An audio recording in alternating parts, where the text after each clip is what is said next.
Greetings and salutations. Welcome to Fireside Tales, episode 71.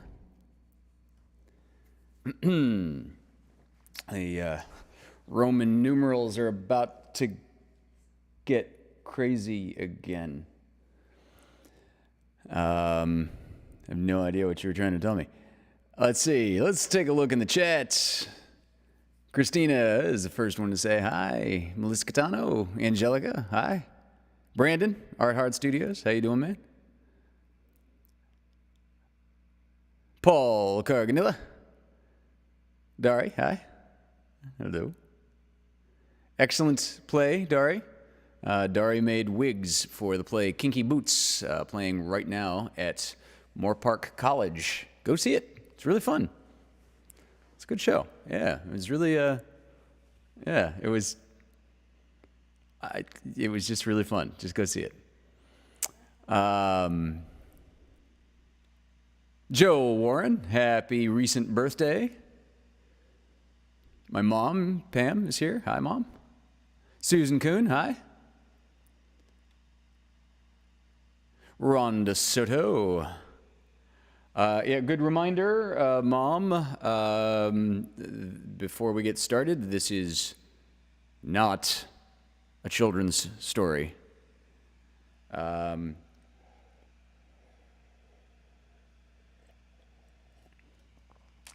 would make up stories when I was a little kid and tell them just kind of on the fly. With Sewer Monster was like one of my favorite characters, and it's funny because I remember wanting to hear repeats of some of the Sewer Monster stories, and he was making them up on the fly, so he couldn't remember them weeks later. Tell me the one about the Sewer Monster when he fill in the blank, and Dad would just have to make up a different story, which I knew was another Sewer Monster story, but yeah, eventually it was just I'm making these up, so I don't know why. I just thought they would be cataloged in his head the way that The Hobbit was cataloged between pages, or A Light in the Attic was in print in the same way. Let's see. Speaking of A Light in the Attic, I thought I would begin tonight not with Shel Silverstein, but with some poetry by a lady named Marianne Craig Moore. Marianne Craig Moore was, I just lost my page. Oh dear.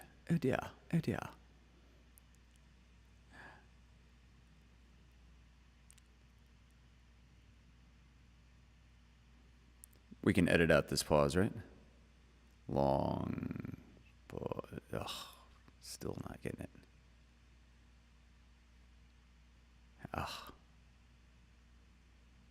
Oh, there. Right there. So, okay. Rewind. Edit. All those things. Marianne Craig Moore was born in 1887. She died in the 70s. She died in 1972. She was an American modernist poet, critic, translator, and editor.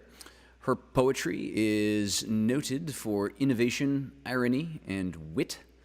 Marianne Moore's innovative style is easily compared to that of E.E. Cummings, so that I wonder if he was inspired by her poetry, or was she inspired by his? There seems to be some crossover of influence there.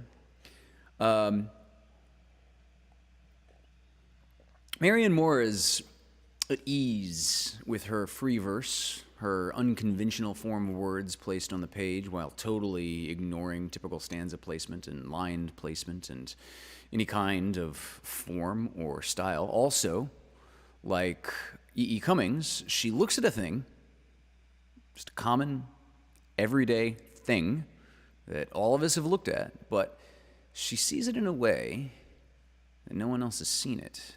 She puts that on the page any way she wants. I think a funny illustration, I suppose is the right way to phrase that. A funny illustration of exactly that is the name of our first poem is called Poetry. Poetry was first published in 1919 by the literary magazine Others, a magazine of the new verse.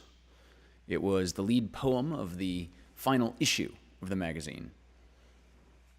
It's interesting to note that Moore published many other versions of this same poem during her lifetime. I gotta wonder when it's something like that, like the lead poem of the final issue of a magazine, you know, how often do they know? In this case, did they know that that was the final issue of the magazine at the time? I mean, if they did, it's probably very clearly printed in there. Just as a musician, as an artist, as a performing artist, I've been taking stock in my life of how often the last time a performer does a particular show, they don't realize that that was the last time that they were going to perform in that way. This isn't the case for plays, which have a scheduled run. This isn't the case for marching seasons. Same thing, there's a calendar, and it's rigorously set, and everybody knows going in what the calendar is. But, yeah, just wonder in the case of that magazine. So, hello, Gavin Stegall, and Nick and Christy Davila are watching. That's nice. At the point where Christy is saying, we're at the point now where our 10-year-old is reading to me, mostly right now, because he needs time to practice his speech for his R sound. Awesome. All right. Yeah. Hello, Olive and Ray. Meow. All right, so as I already teased, this poem by Marianne Craig Moore is called Poetry. I, too, dislike it. There are things that are important beyond all this fiddle. Reading it, however, with a perfect contempt for it, one discovers that there is in it, after all, a place for the genuine. Hands that can grasp, eyes that can dilate, hair that can rise if it must. These things are important not because a high-sounding interpretation can be put upon them, but because they are useful. When they become so derivative as to become unintelligible, the same thing may be said for all of us, that we do not admire what we cannot understand. The bat holding on upside down, or in quest of something to eat. Elephants pushing, a wild horse taking a roll, a tireless wolf under a tree, the immovable critic twitching his skin like a horse that feels a flea, the baseball fan, the statistician. Case after case could be cited, did one wish it. Nor is it valid to discriminate against business documents and school books. All these phenomena are important. One must make a distinction, however. When dragged into prominence by half-poets, the result is not poetry. Nor till the autocrats among us can be literalists of the imagination, above insolence and triviality, and can present for inspection imaginary gardens with real toads. Shall we have it?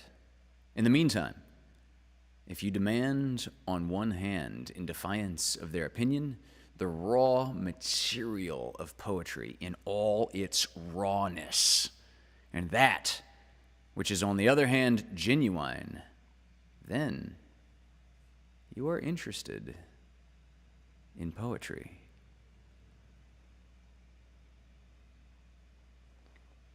All right.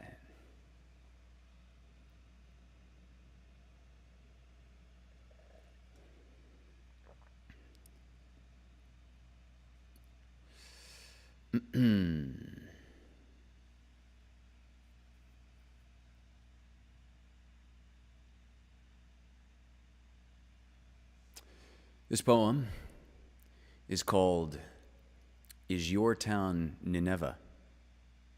Why so desolate? And why multiply in phantasmagoria about fishes what disgusts you? Could not all personal upheaval in the name of freedom be tabooed?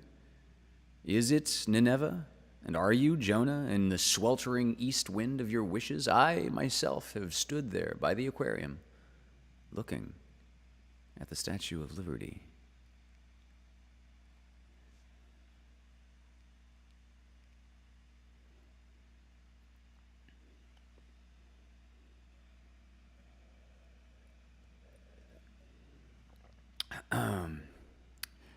This time, this poem is called England by Marianne C. Moore. With its baby rivers and little towns, each with its abbey or its cathedral, with voices, one voice perhaps, echoing through their transept, the criterion of suitability and convenience.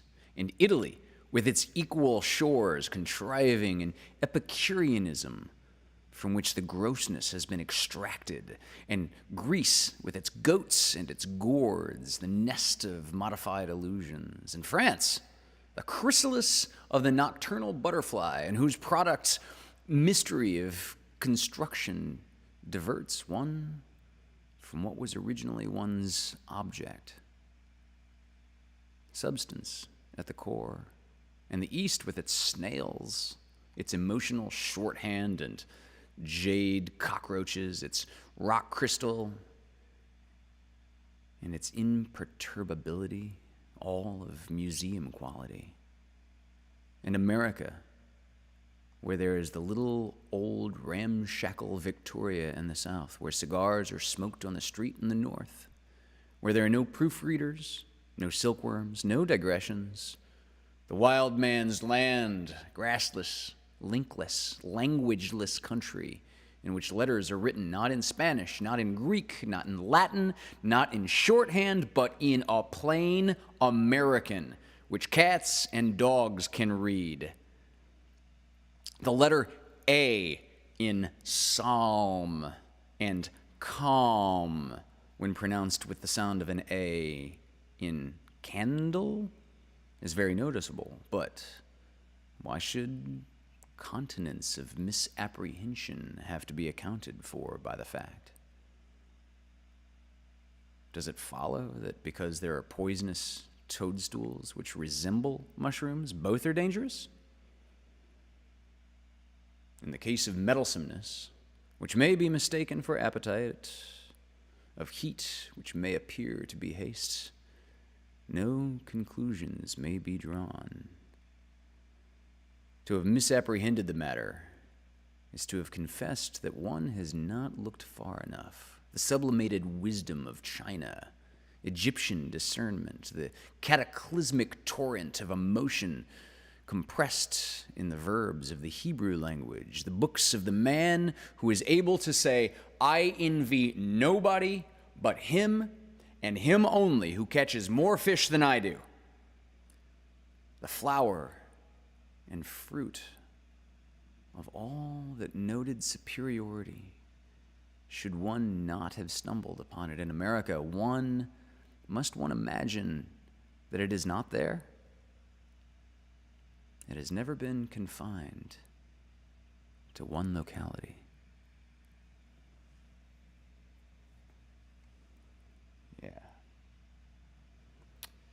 Yeah.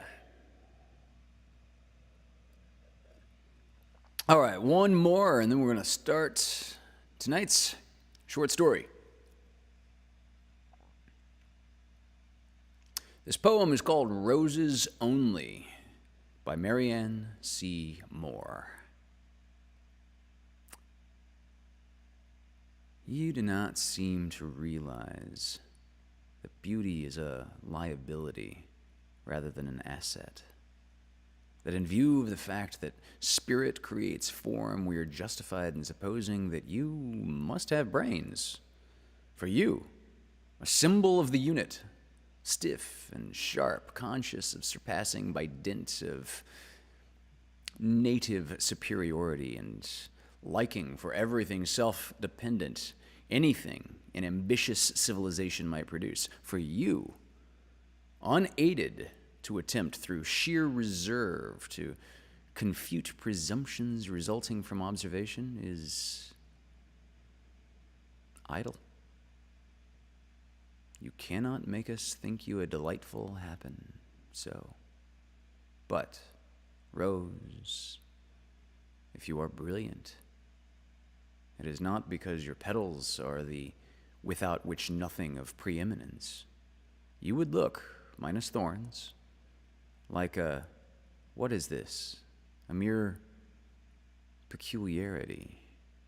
You're not proof against a worm, the elements, or mildew, but what about the predatory hand? What is brilliance without coordination? Guarding the infinitesimal pieces of your mind, compelling audience to the remark that it is better to be forgotten than to be remembered too violently. Your thorns are the best part of you.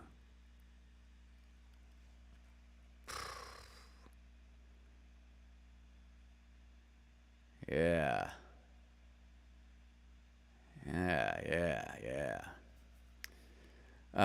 Will, how you doing, man? Good to see you. Good to see you, brother. Hello. So,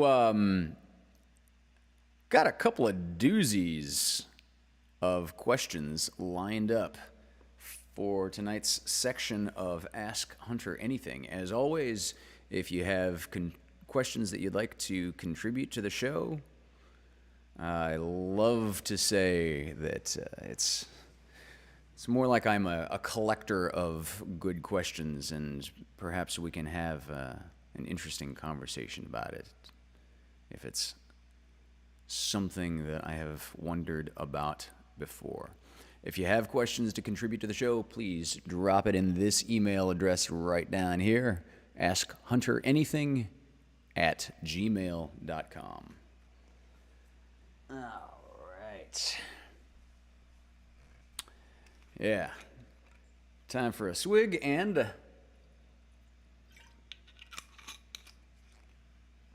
hoo-wah. And let us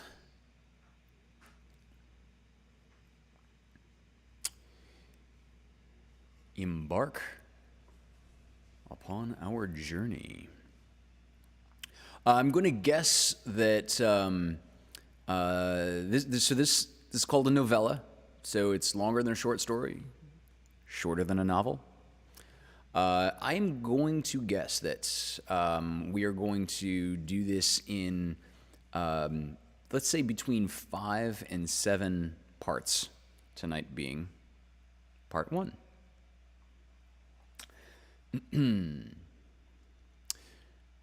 This book is called Unstable Geniuses, a novella by Neil Ackerman.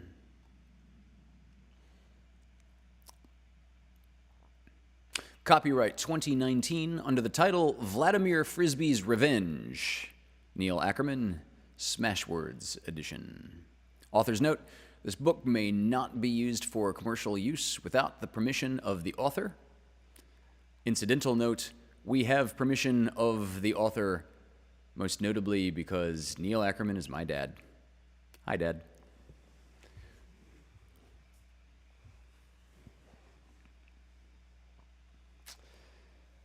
Chapter 1, Vladimir Frisbee, Arizona. For the third time in 7 days, Vladimir Frisbee sat alone on his aging jet boat, the Nostromo.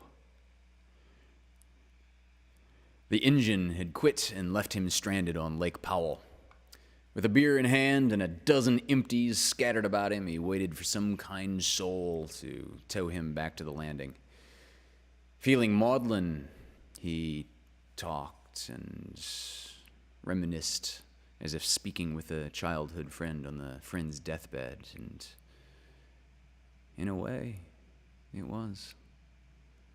The old man's life revolved around three things: beer, fish, and the Nostromo. I love that the boat is named the Nostromo, by the way. That's just, I love that name. In her glory days, when the Nostromo inspired envy and Richard Nixon was president, she was the queen of both lake and river. However, styles change, paint peels, and iron rusts. In all things, beauty fades. In 1970, the world was a perfect place, at least in young Vladimir's eyes. His boat was new, and the country was in good hands. Frisbee first sensed trouble in 1972 when Congress overrode Richard Nixon's veto of the Clean Water Act, a clear example of government overreach.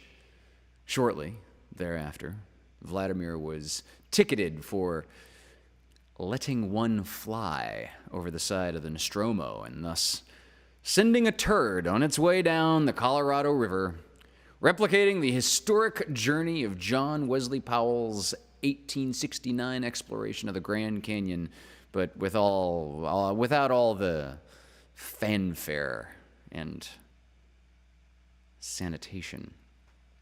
It was this initial run-in with a park ranger that established a pattern that would follow Mr. Frisbee for the next half-century and beyond.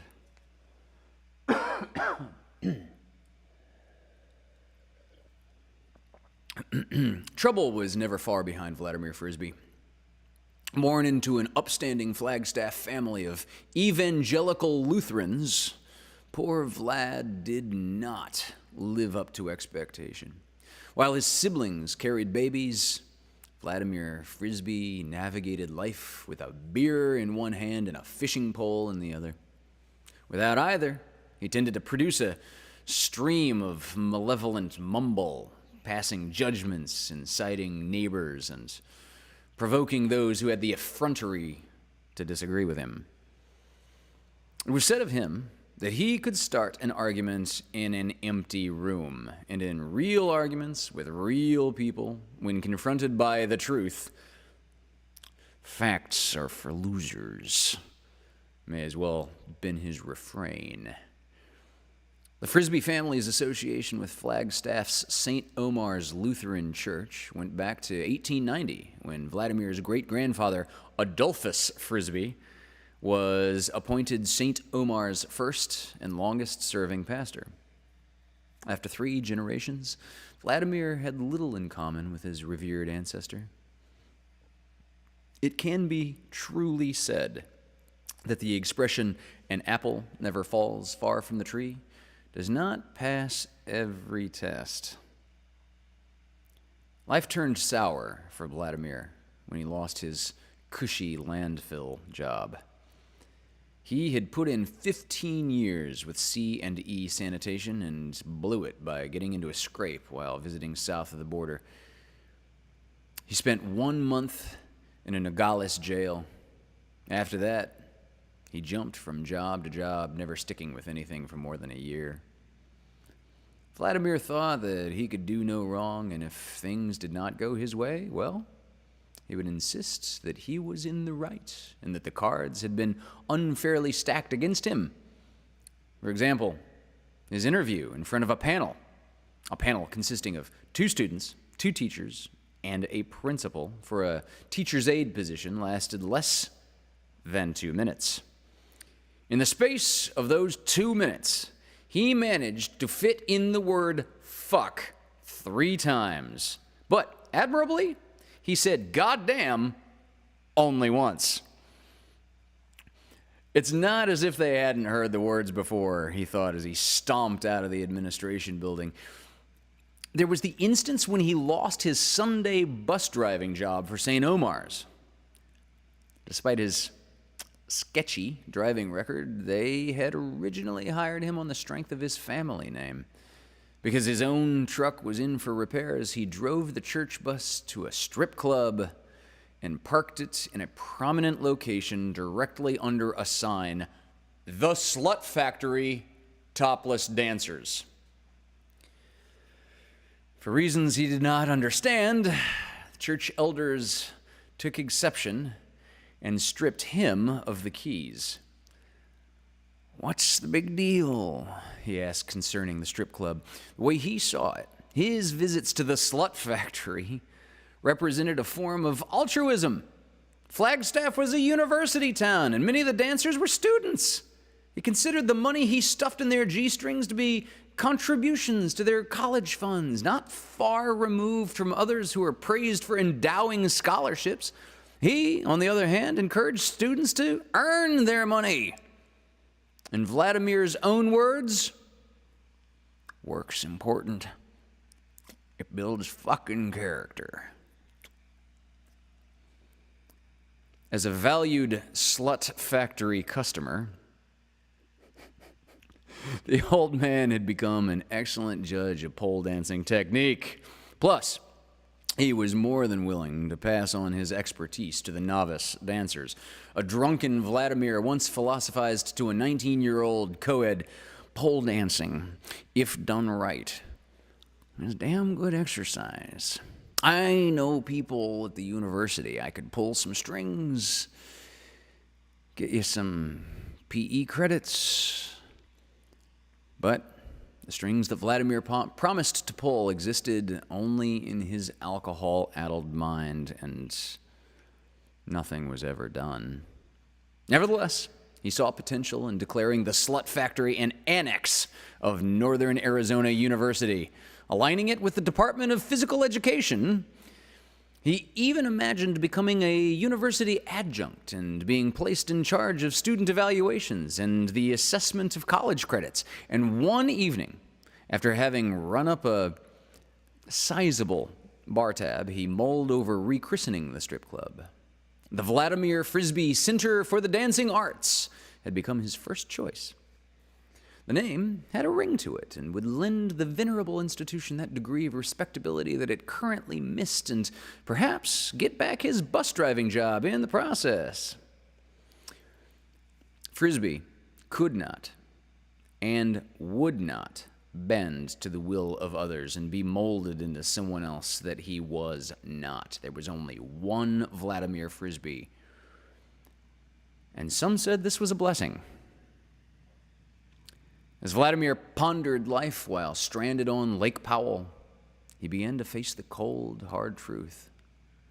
The Nostromo was nearing her final journey, a resting place in the Pleasant Valley scrapyard. It was a fact that he could admit only to himself. If someone else weighed in on the matter, a line would be crossed, and he'd see their negative opinion as fighting words. On the verge of tears, Vladimir decided he would patch her up and take her for one last run on the rapids below Lee's Ferry in the upper reaches of the Grand Canyon National Park.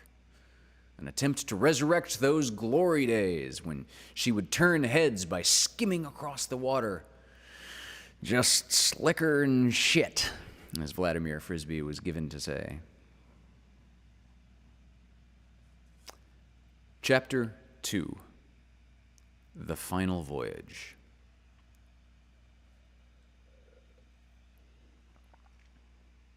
One week later, the wiry, sunburnt Frisbee had launched his boat, drove truck and trailer up on high ground, and turned in time to watch her sink. The action drew a crowd of wizened fishermen from whom issued many catcalls and concluded with a cruel round of applause. Things became testy when Park Ranger Dale Chumley explained to the irascible captain of the Nostromo the nature of his many infractions and wrote the weather-beaten fisherman 3 citations. The hapless ranger was working on citation number 4 when he was cold-cocked with a boat oar, an intentional act which precipitated a second round of applause. An ambulance delivered the ranger to the hospital, while Vladimir spent that night and the next as a guest of Coconino County, a place where he was well known. He had many friends amongst those dressed in orange and would have enjoyed the reunion if the facility had served beer. On the day of his arraignment, Frisbee, trussed up like Hannibal Lecter, appeared in a restraint chair.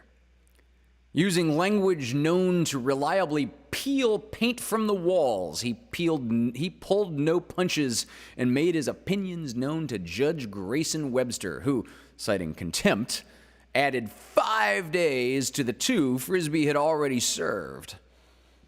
As the jailers wheeled the defendant out of the courtroom, Vladimir made several threats. One threat in particular was directed toward the bandaged park ranger who had been present to ensure that justice was done. 2 weeks later, Vladimir's jury trial. The headline read, "Local Fisherman in Trouble Again." The article in the Flagstaff Daily Spew went on to state, according to heated testimony provided by Grand Canyon National Park Ranger Dale Chumley, the Nostromo was cut in half and half out of the park when she sank. Besides, that piece of junk should not have been anywhere near the water in the first place. Just an accident waiting to happen. Upon hearing Chumley's hateful words, Vladimir, who was quick and agile for a 75-year-old, jumped to his feet and vehemently objected. "I was nowhere near the goddamn park. That fucking ranger's lying. You can't trust any of them to tell the truth. Anyway, he don't know one good goddamn thing about boats. All I gotta say on the matter." With that, Frisbee, who had chosen to represent himself, rested his defense. The jury found Vladimir Frisbee guilty so fast that its members barely had enough time to enjoy a cup of coffee. In hindsight, Vladimir considered that consuming his customary rise and shine breakfast, which on that morning consisted of 8 beers and a piece of toast, might have been a mistake. The judge ordered Vladimir to serve 30 days in jail, pay fines, and make restitution, attend tolerance training boot camp, and perform 280 hours of community service. 280 hours? No fucking way, the defendant moaned loudly. However, in 4.5 months, Vladimir would discover that his stint of community service would be a stroke of luck at the beginning of a great adventure. Chapter 3. Park Ranger Dale Chumley.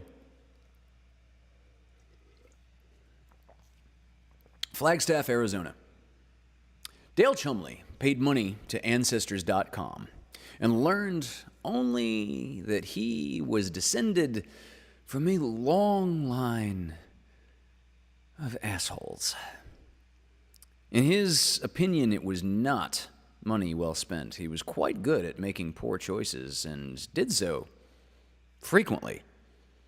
For instance, as noted earlier, Dale had turned his back on the Nostromo's surly captain. The oblivious Chumley hummed as he rode away on his pad of citations and took no notice as Vladimir Frisbee took a couple of practice swings with the boat oar. Another moment Dale Chumley regretted was marrying Wilma Dinkelman. All who knew them gave the union little chance for success. One witness to the joining of these two mismatched souls was her older brother and only sibling, Harley. Their father had bowed out years before, leaving the Dinkelman family rudderless. Consequently, Harley took it upon himself to guide and protect Wilma, and felt it his duty to give special scrutiny to the mail company that she kept. In lieu of a bachelor party, Harley Dinkelman brought Dale a beer and offered his future brother-in-law some marital advice.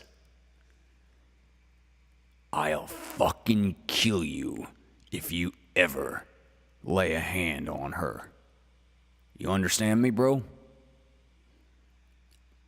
Harley Dinkelman played rugby, so inflicting pain on others came quite naturally for the big man and normally brought a smile to his face. On Dale and Wilma's second anniversary, Dale sat alone at the bar in Flagstaff's Red Dog Saloon. He'd finished beer number 7 and was about to order another when a young man sat next to him. He ordered his 8th, and the lady leaned in close and said to the bartender, "I'll have the same." Having given the woman a bleary-eyed glance and having liked what he had seen, Dale offered gallantly, "Hey, you can put that on my tab." But what Ranger Chumley did not see was his brother-in-law staring daggers in his direction. Dale clumsily slipped off his wedding ring and put it in his pocket. Across the room, his back to the wall, Harley emitted a low growl.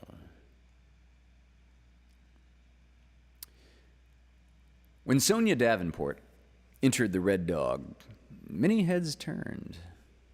Attractive, well-endowed, and dressed to draw attention, she looked for a male sitting alone, someone oafish and not too bright. Spotting Dale Chumley, her first thought was, "Perfect," and plopped down next to her intended victim. It was Friday night and payday for many. The upshot was this. After a few more drinks, and after Sonia began rubbing his thigh, Chumley proposed that they go for a ride in his truck. "I know the perfect place," Sonia said in a voice that dripped honey. When they left the Red Dog, Harley Dinkelman happened to be in the men's room, otherwise he would have followed. Sonia's perfect place was down a lonely road 5 miles out of town. "How'd you find this spot?" Sonia ignored Dale's question and instead began to strip.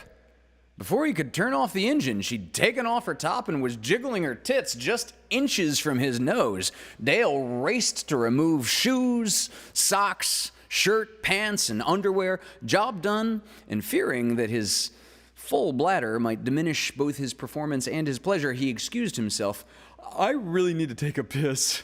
All that beer, you know." Totally naked, Chumley stepped away from the truck. 30 seconds later, he met Sonia's partner. Introduced only to the large man's fist, Ranger Dale rolled down an embankment.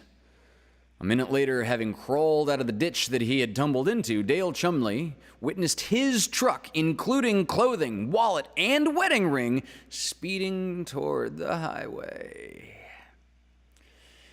Using 2 leafy branches to cover front and rear, he attempted to flag down cars, but not one of them stopped. He'd walked 5 miles before Chumley somewhat reluctantly accepted a ride from a Coconino County sheriff deputy. The Flagstaff Daily Spew, that's the name of the Flagstaff gossip paper. The Flagstaff Daily Spew made a big deal out of the robbery, placing Dale's story on the front page, inserting it between a report on the economic recovery and an article chronicling a cockroach infestation in a local restaurant. The unwanted notoriety was enough to end his already rocky marriage. Wilma filed, papers were served, and the divorce was granted. Obsessed with the lottery, Dale had, for years, wasted a minimum of $100 weekly, but with only middling results. It had been a major obstacle in their marriage and would start arguments and inspire Wilma to lecture on the subject of fiscal responsibility. After the divorce, and without Wilma there to object, Dale Chumley doubled down, and as luck would have it, his persistence paid off. He hit a winner, $10 million, and the spiteful Dale Chumley decided to wave the news in his ex-wife's face. Taking a selfie, his face full frame and holding the winning ticket chin level, Dale texted the picture with this message: "Take a look, bitch. $10 million bucks. Too bad you don't get any of it."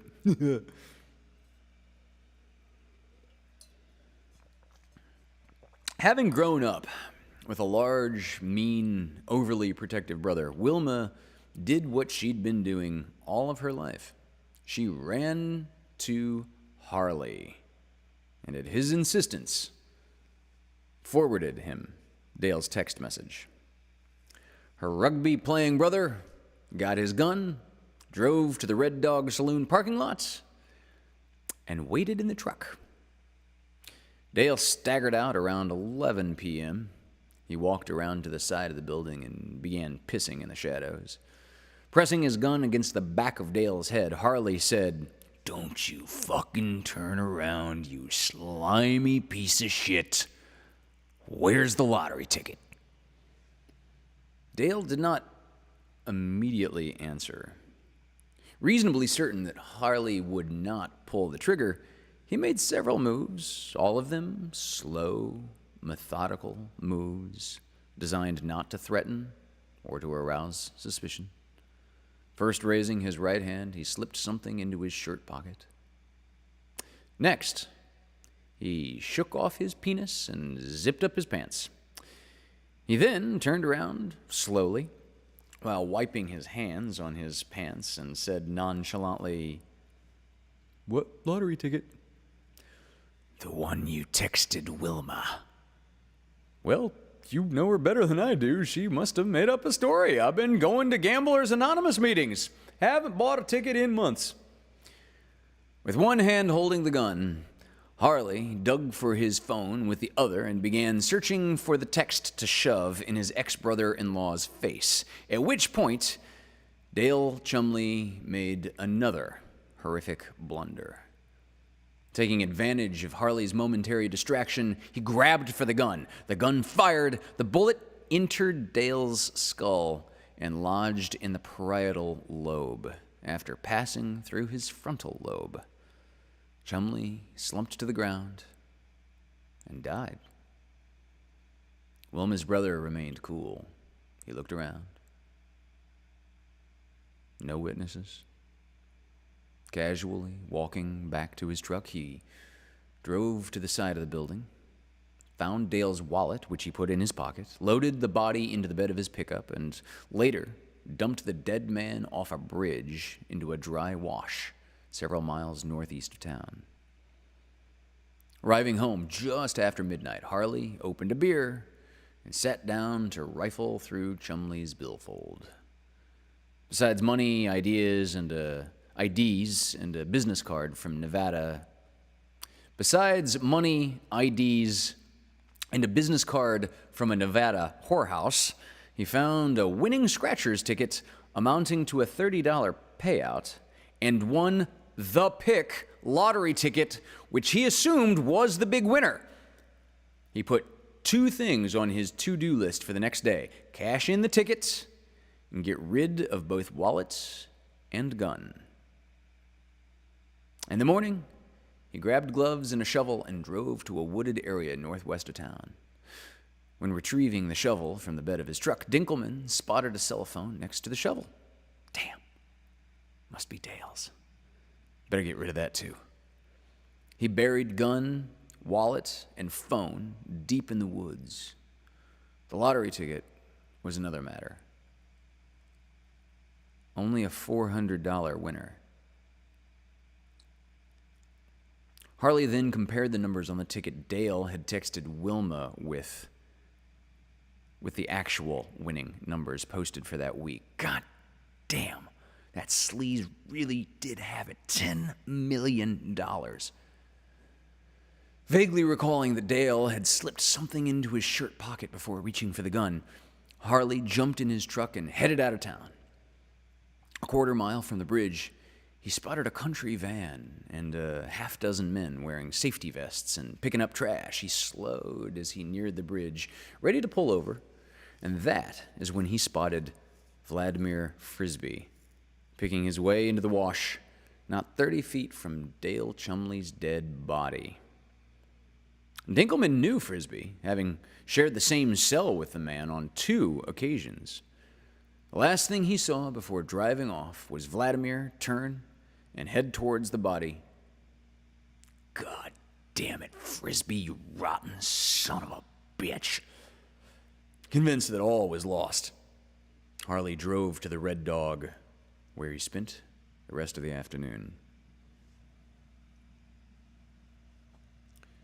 Chapter 4. Vladimir Frisbee's lucky day.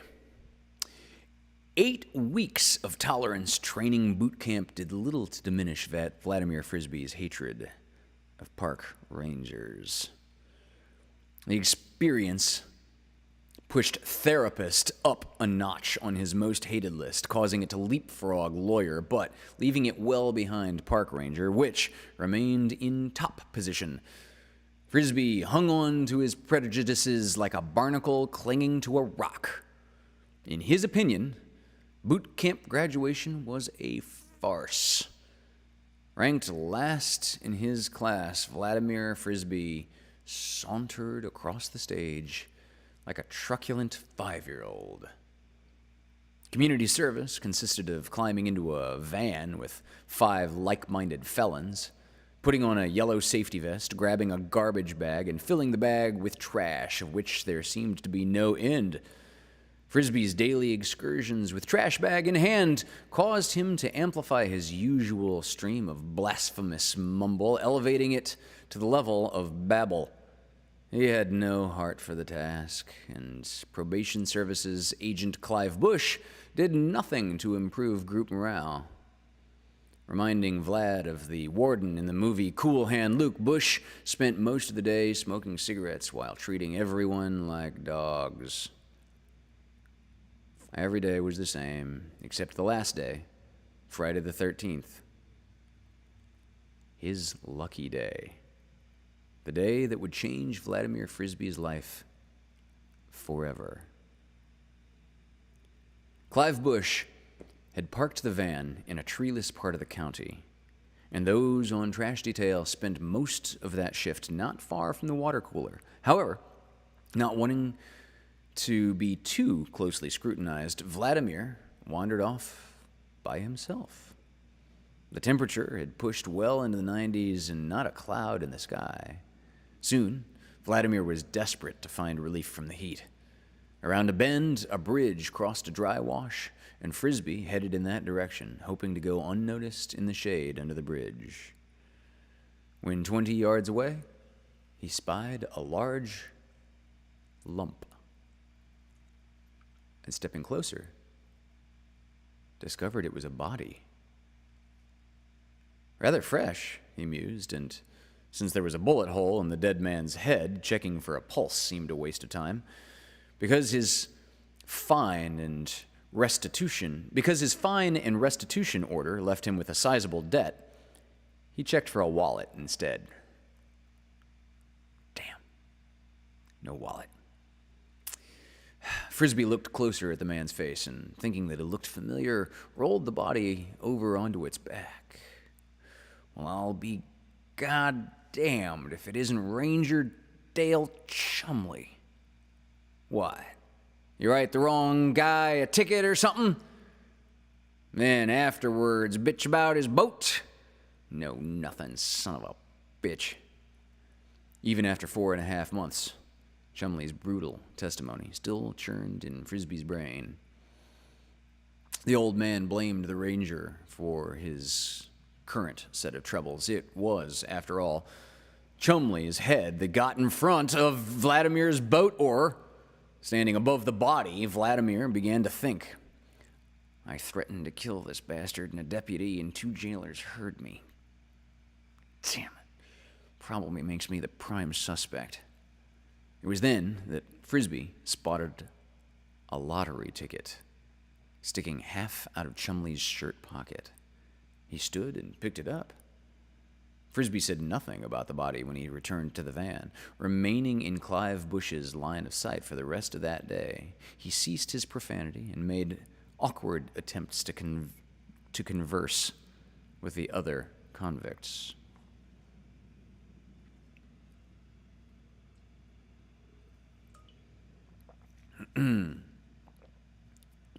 Chapter 5. Vladimir Frisbee, prime suspect. Vladimir did not sleep that night, worried that someone might falsely connect him to Chumley's murder. He figured that the lottery ticket was worth money. There were a number of ways to win the Arizona Picks, anywhere from $200 and up. He also knew that if he cashed it in, and if Chumley had told someone that he had a winner, well, if the two were linked, the finger would point straight at him. The next day, the Lottery Commission announced that Wednesday's drawing produced a single winner, and that the ticket was purchased at the Flagstaff Albertsons, but that no one as yet had stepped forward to claim the money. $10 million. Flagstaff was buzzing, everyone wondering who was the lucky person, and Vladimir thought, could it possibly be me? More detail appeared in the Daily Spew. The ticket had been purchased at 8 p.m. on Tuesday, but the security cameras were down, so there were no videos made of the buyer, and Frisbee began spending the money in his head. Big news broke on Saturday. Body found in Jack Rabbit Wash. The name of the deceased was being withheld pending notification of next of kin. The death was classified as homicide, and the motive? Robbery. No other details were being released.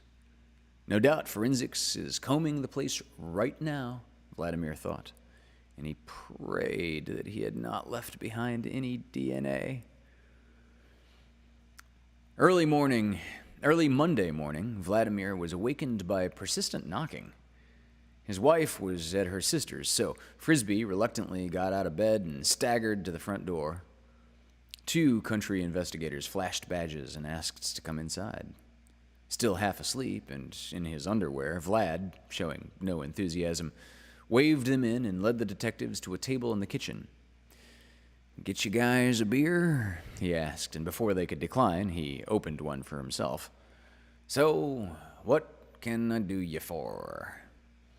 They stayed 1 hour, grilling Frisbee with a barrage of questions, primarily focused on his whereabouts last Thursday between 8 p.m. and 2 a.m.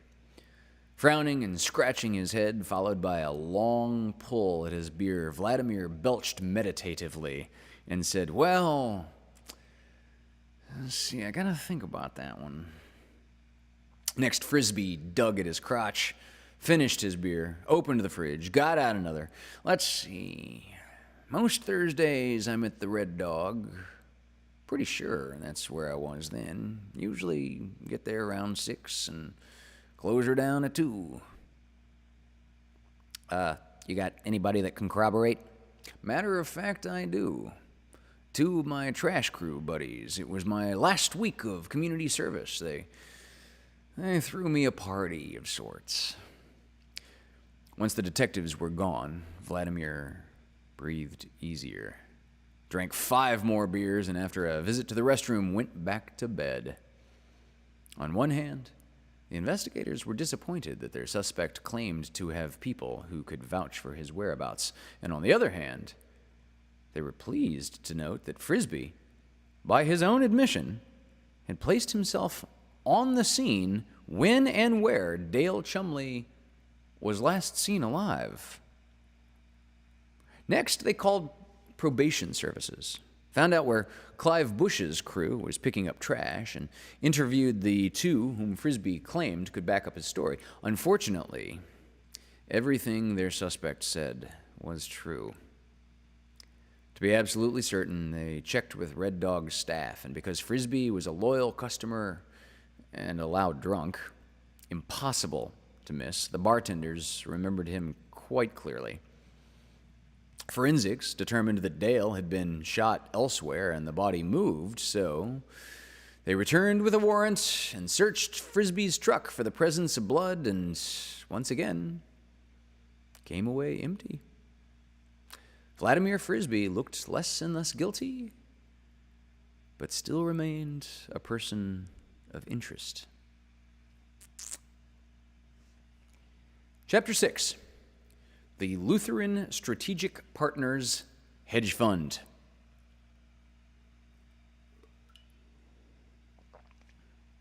Feeling that he was in the clear, Vladimir spent more and more time daydreaming about the future, what to buy, where to invest.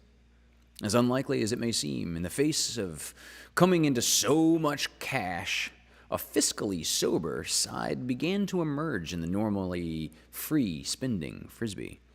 Upon picking up a copy of his wife's Lutheran lifestyle magazine, he noted approvingly that the feature article detailed the life of a rising young phenom in the world of high finance.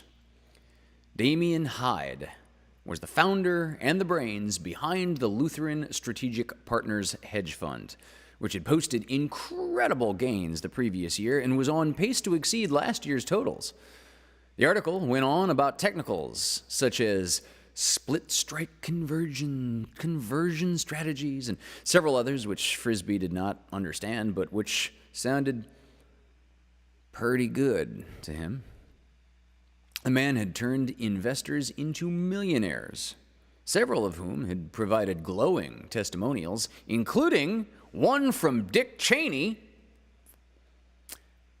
Cheney had priors, including 2 DUIs, and had reportedly shot his own attorney.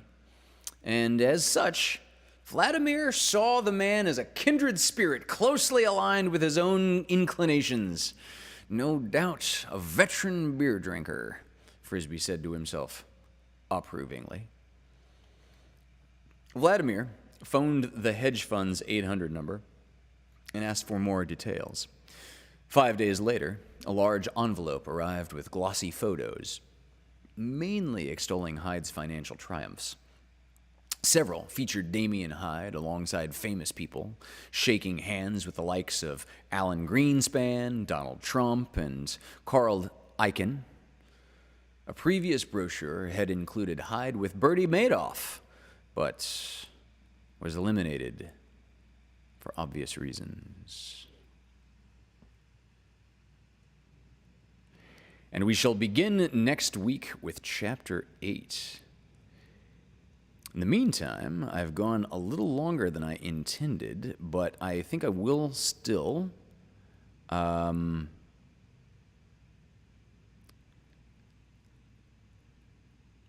going to hit one of these questions. Let's see. Okay. Kim from Pasadena asked, what causes an allergy to cats or dogs? What is happening in the body? Thank you for your question, Kim. So allergies in particular in human physiology are the body's overreaction to something that doesn't really need to defend itself against. So the body is making allergies or an allergic response when it senses some kind of foreign entity or what it interprets as a foreign entity and attacks that foreign entity with the immune system. So it must be very similar in dogs, but in cats, I know that people can be allergic to either of 2 different proteins found in cat saliva or in cat dander. And people that you and I have known all our lives that are extremely allergic to cats, frequently they're allergic to both of those proteins, so they're kind of getting it coming and going, as it were. And so, yeah, that is what is going on, is the body is overreacting to a particular protein in that the cat's biology makes. When you get hypoallergenic pets, frequently what's going on is they don't have that protein coming out in the fur. Like a lot of times, it's dogs with hair, for example, as a hypoallergenic pet, as opposed to a dog with fur. There are a few differences in that, but the important one is the absence of that particular protein. Christina has an aha question. You gonna put it in the chat? I can just tell you. Okay. Can I tell you so they can hear? Just tell me. I'll repeat it.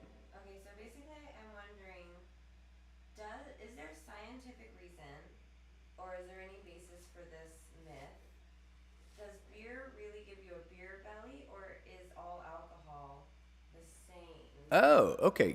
Digest it. Okay, good. So, Christina wanted to know, is the phenomenon of a beer belly, does that have a scientific basis? Or is it just kind of a meaningless urban legend, as it were? No, the short answer, or is alcohol just alcohol? Or does some of it make you fatter? Right. Is that a fair encapsulation of the question? Alcohol's fattening, but does beer specifically give you a beer belly? Okay. So they say. Gotcha. So here's what's going on. Alcohol by itself is inherently high calorie. It is a very combustible fuel. If you pour pure or even just high proof liquor onto fire, it literally busts into flame. It hugely spouts up the flame like a kerosene or like a gas, for example. That's just because of how extremely energy dense alcohol as a substance is. And so the bottom line there is it's got a lot of calories in it. Now, if you were to literally match alcohol content of, say, 1 glass of beer and 1 glass of whiskey, so that you were taking in literally the same exact amount of alcohol with this glass of whiskey as you were with this glass of beer, the beer still comes out with more calories, because the other stuff that is not alcohol, that is in whiskey, that flavors that alcohol and makes it recognizable as whiskey, doesn't have nearly as many calories as the carbohydrate load that accompanies the alcohol in the glass of beer.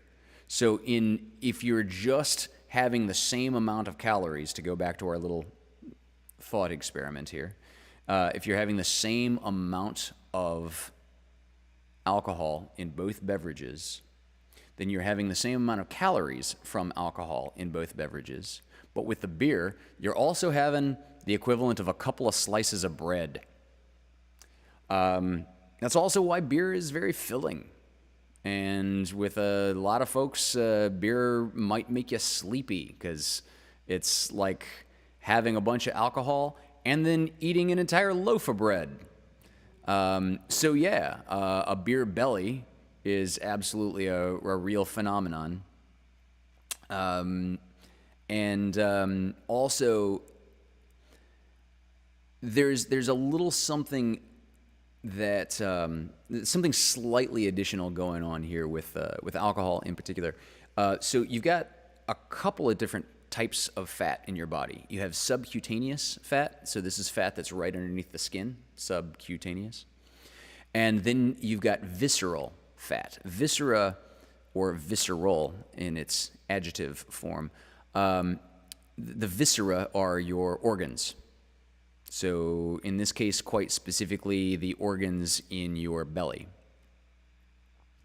I won't go into the real specifics, but something goes on additionally that you are slightly more likely to store a slightly higher percentage of excess calories coming from alcohol in the form of visceral fat as opposed to the, let's put it in big air quotes, healthier subcutaneous fat. You can, in just the name of health, you can get your visceral fat down to literally 0% and be very healthy and just fine. You cannot get your subcutaneous fat even close to 0%.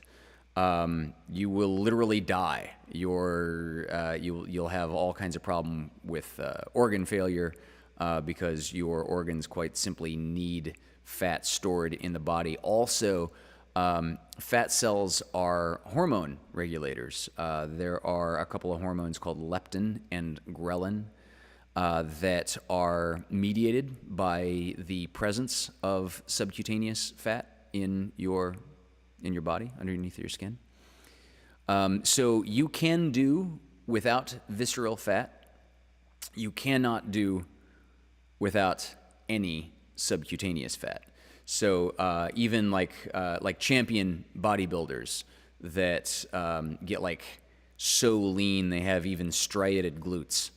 Why is that a big deal, striated glutes? Because like the fat in your butt, be you male or female or non-binary, doesn't matter. The fat in your butt tends to stay around even when you are burning fat from other places in your body. There are different kinds of receptors in different kinds of fat cells that make that fat easier to burn, or that make your body hold on to those fat cells a little more tenaciously. And your butt typically is filled with this particular type of slow-burning, hard-to-lose type fat. So butt fat typically stays on the longest, and to make your butt smaller, if that's what you want to do, for whatever reason you'd be inclined to do that, you're not going to be able to spot fat burn focused on your butt if you follow that. The only way that you can lose butt fat is to lose total body fat. This is a long-winded sidebar of saying that bodybuilders who have lost so much fat to get into stage weight, they've lost so much that you can see striations in their glutes, in their butt muscles.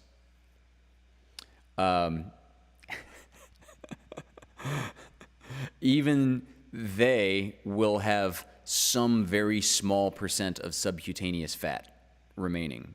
Frequently, it'll be, say, in the 4% area, but they will probably have literally 0% visceral fat. Okay, I'm going to cut it off there because butt fat is a great topic to end the show on. Thank you for the question. That was a very good one. Thought-provoking. Wow, good. Again, if you have questions to submit, drop them in this email address down here on my left, askhunteranything@gmail.com. If you enjoyed the show tonight and you're feeling generous and you just want to drop something in the virtual tip jar, we got the Venmos and the PayPals down here in the right corner. And thank you very much. I'm going to plug Lovecast 100 one more time in 1.5 weeks. This week is Lovecast 99. But Lovecast 100, I'm going to have as my guest, Joey Delgado is going to be joining me, and we're going to do an acoustic duet for that one. Join us tomorrow night, Tuesday. Wow, birthday week threw me off. Who's doing a show on Vaudacity tomorrow? David is doing the Panano Man tomorrow night on the Vaudacity Network at 7:30, and of course Amanda on Demanda Wednesday night at 7:30. Then My butt fat is made of tacos. Then, of course, Lovecast 99 on Thursday at 6 o'clock. So thank you all. I love you all. Keep reading. And have a good night.